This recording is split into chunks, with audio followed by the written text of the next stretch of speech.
Hi, I'm Mars Girl, best known for ThatGuyWithTheGlasses.com, and you're watching The Fans POV. Welcome to The Fans POV. You are watching The Fans POV. I'm hoping to make some better improvements to my Big Daddy while here. That's probably the worst rendition of the Yan Yan dance that's ever. It was fine. It was graceful.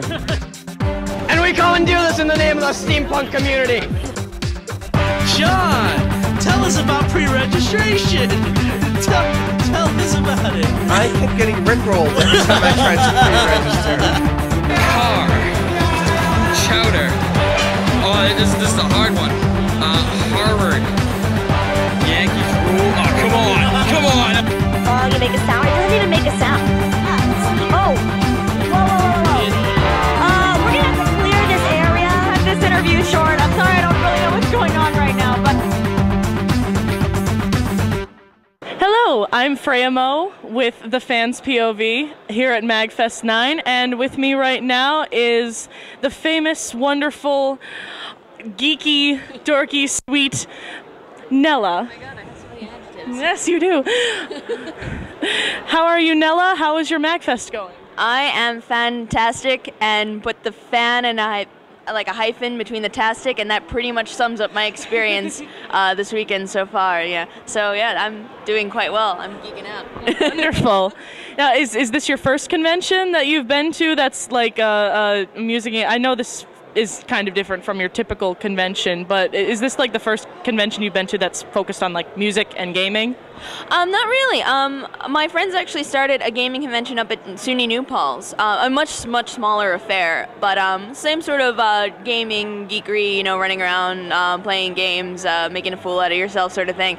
So I'm used to the Dance Central battles and stuff like that. Oh, wonderful. Yeah, a little. The only thing I'm missing, I'm sort of really wishing we were able to do a zombies versus humans run around, but oh yes, like you need the great outdoors for that one, and we're kind of shut in here. We only have a small courtyard to play around in.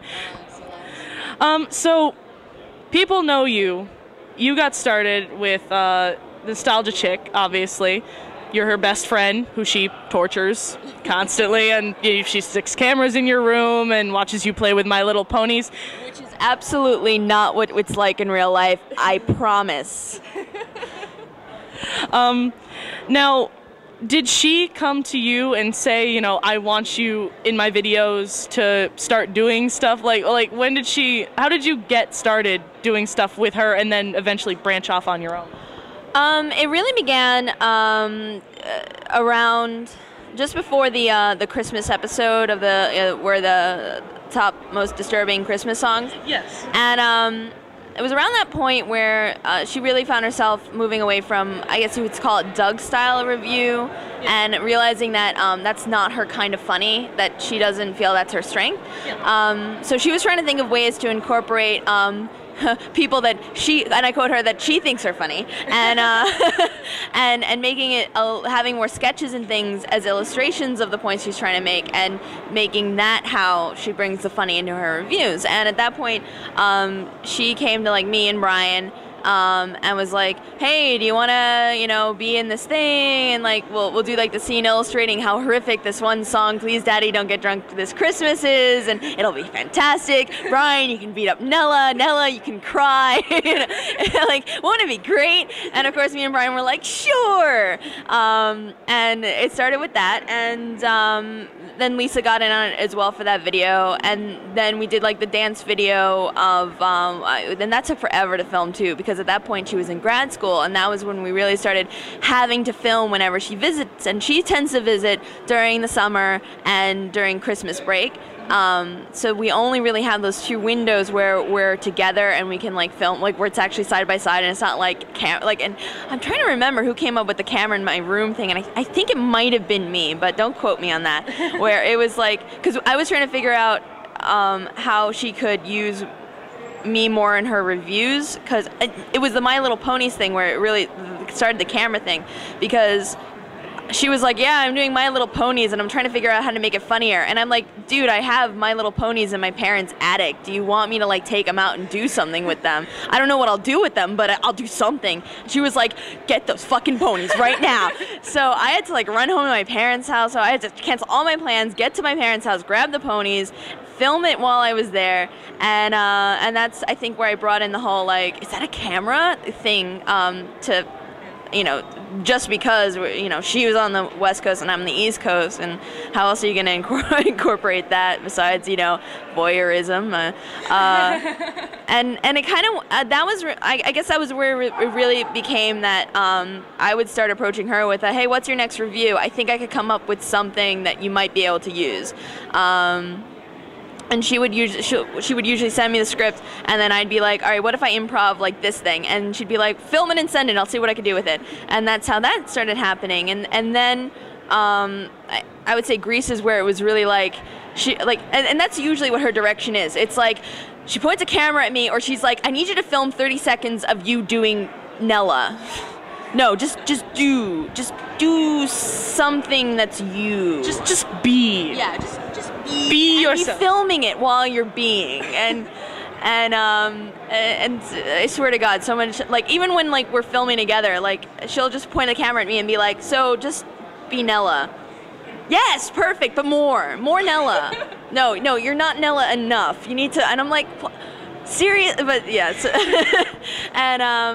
and now it's becoming more of she'll start the script, I'll look it over, we'll sort of write it together, and then you know, we figure out what bits need to be filmed and stuff like that. So now that you've kind of gone off on your own, you filmed a couple of things on your own, and they've gone up on That Guy with the Glasses. What do you have planned for the future? Are you going to do a full-on review show?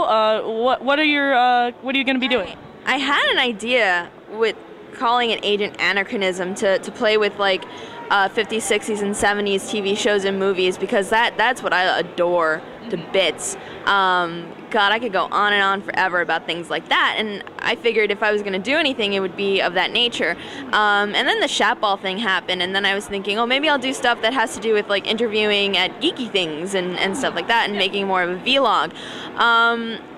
The problem I find, and I'm hoping like in the next, like once we sort of post like this big long like mini review arc that she had planned, that I'll just have more time, or I'll be able to plan out my weeks better, that I have time to film. And the problem I find is editing. That takes me forever, and I've gotten faster at it, but I am still slow as molasses at it. And she's actually offered to do this thing where I'll film it, send it to her, and she'll edit it for me.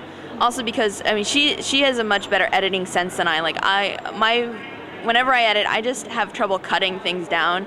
Like, and she's really good at cutting me down, so then it's like condensed Nella instead of like rambling Nella. Oh, she knows you very well then. You are BFFs. Yeah, no, it actually works out really well, where I will send her like 15-20 minutes of just stuff, and she'll get it down to like, and she'll always be like, I really wanted to include this one thing, and I wanted to include that, and God, I wish I could have added that block and tease bit you guys did, but I couldn't. And but it's more like, hey, I'm just gonna send you a whole lot of stuff, and I'll leave it up to you to like. And I think what they call it at grad school is like killing your children or something when you have to edit that stuff. Yeah. But I'm like, whatever, kill my kids. Go right ahead. And of course she's able to do it because it's not like she filmed it, and it's not like, you know, it's you know, so. I think that's the best way we're going to be able to do it in the future. So it's like, all right, I'll film for you. Do what you have to do with it. Just, it's all you. All right, wonderful. And it's always some of the stuff obviously you go to Star Trek conventions. You are a huge Trekkie. Oh, yeah. Mm-hmm. When did you first get into Star Trek? Like what introduced you to it? What got you into it? I mean, I've always been aware of Star Trek. I mean, I won't say my mom was a Trekkie, but like my parents grew up with Star Trek, and when I was growing up, my mom was watching Next Gen, because she had grown up with, you know, Kirk and all that, and Next Gen came on, she's like, oh, this is actually pretty good, I'm gonna watch this. And it was just gonna be on in the background, and I never really got the appeal of it myself. I mean, I was like, oh, it's the bald guy, and like the guy with the lobster on his head, and like, the chick with the black curly hair and stuff happens. Is that Sherlock Holmes? Oh no, it's okay, is that Moriarty? What is Mark Twain doing there, you know? And so I didn't really get it until I was in high school, and I remember, what was it? It was either Sci-Fi or Spike TV, or they were kind of running syndicated broadcasts at the same time, where like they were doing the original series, and it would always be on around dinner time, and we'd have the TV going, and I just remember like eating my dinner and being like, what is this madness, and why is it amazing? And I really got into the original series because it's that my favorite mix of campy and yet it takes itself serious. It's like ridiculous things happen in the original series, but it's got so much heart behind it. And God damn it, I will defend Captain James T. Kirk. He is no womanizer, and I will defend it to the death. Like, you have no idea. That man lies back and thinks of Starfleet. He takes one for the team, you know. And I love the cast. And I mean, and like for me, it's like seeing this amazing show and seeing where it's a product of its time and where it was revolutionary, but where it suffered for the fact that, guys, it was made in the 60s, like, and where it suffers for that. And that's also why I really enjoyed the reboot. You know, I really enjoyed it. I thought it was a great, you know, mix of what was and, you know, what it can be, and whatever. I love that, you know, they pretty much said, like, whatever, guys, this is a completely different timeline. It's not going to muck with anything that came before, but it's going to totally, you know, be its own thing now, while still having the same characters, the same situations. And I think they're going to play with that well. And honestly, like, I have used that movie to get so many people into original series, into, like, next gen. Like, God, I have absolutely had, like, viewing parties of like all the other series too, and it's funny because I've met so many people. Like, I started a Star Trek meetup group, and everyone comes with like what was their favorite or what's like their Star Trek crack. Like, I have this one friend who was like, guys, I know Enterprise sucks, and I think sometimes it sucks, but sometimes it is the most cracked out awesome shit ever, and you gotta sit down and watch it with me. And I've, you know, like, I hated Enterprise when I first started watching it, but now I'm like, there are some episodes that, like, I gotta say, it's got the best Mirror Universe episode ever. I mean, it's got fucking Gorn, it's got freaking, oh shit, what are they called? It's got Tholian in it. It's got Archer in like the green wraparound shirt. I'm like, that's it. This is the best, hands down, best Mirror Universe ever. and that's what I like. It used to be that I never was really big into the Trekkie culture, because I found it kind of it was a little. Noob, what are you doing here? Like, whenever I tried joining the LiveJournal communities and stuff, like, it was really hard to have like the Squee Fest. And then the new movie came out, and like ONTD Star Trek started up on LiveJournal, and it's like, it's just a whole lot of love, or it was a whole lot of fandom love, where it's just like, you like that? That's awesome. Hey, let's have a macro party where we like put captions from Mean Girls onto, you know, caps from Star Trek. It'll be hilarious. Hey, who wants to mash up, you know, Keisha's TikTok with like scenes from the original series, which works way too well. It does, and I have seen that, and I still can't believe how well that song and those scenes go together. It just worked. Something about it did. Yeah, and I don't know, like, I'm finally getting a feeling that, like, and maybe this is just like fan culture itself, like, growing, but it's like, you no longer have to take yourself, you can love it to bits, but you don't have to take yourself seriously anymore. Like, it can be serious business, and it can be like serious fun business, and it's, you know, and, you know, there doesn't have to be the hate behind it anymore. Like, because I have seen some pretty majorly drawn out, like, bloody Star Trek battles, like, over like details. Like, it can get, people get a little intense about it, and like, but ever since the new movie came out, there's been a whole lot of more love, and I've been able to drag so many people into like Trekkiedom because of that. So, oh, geez, now you're gonna make me want to watch it now, because I know nothing about Star Trek. Viewing party in the hotel room later, yay! Everyone's invited, all but the Klingons. Now, obviously, it's like, you know, you get recognized still, you know, you have fans. What is the craziest thing a fan has ever, like, like done to you in person or emailed to you, or what's your craziest fan story that you can think of? Trying to think of a good one. I mean, it's not that I've had many. I mean, I would say the craziest one so far, or the most like, whoa, really, was I just yesterday at the panel, I signed someone's My Little Pony, and I was like, you want me to sign a My Little Pony? Okay. But I would say the greatest thing that's ever happened in this whole like fan whatever was when what's his name on the forums Owen Citizen or something. Owen Citizen. That name sounds familiar. Yeah, but that guy, oh god, it was brilliant. It was the most amazing thesis about the My Little Pony's epic, like breaking it down, and it's the most beautiful example of bullshit. It's mind-blowing. Everyone has to read, everyone has to read. It's required reading. If you like the My Little Ponies thing I did, you have to read this thing you wrote up, because it is brilliant. And it, biggest compliment I ever received was that thing right there. Wonderful. I will have to look at it at some point. You'll have to send me the link. It's titled My Kingdom for My Kingdom for a My Little Pony or something like that. It's you gotta find it. It's so good. I think I've posted it on my Dream with account or something. So yeah. And now this show, the Fans POV, is obviously for the fans, and we ask you questions. What is one question you have always wanted to ask your fans? Oh, me ask my fans? I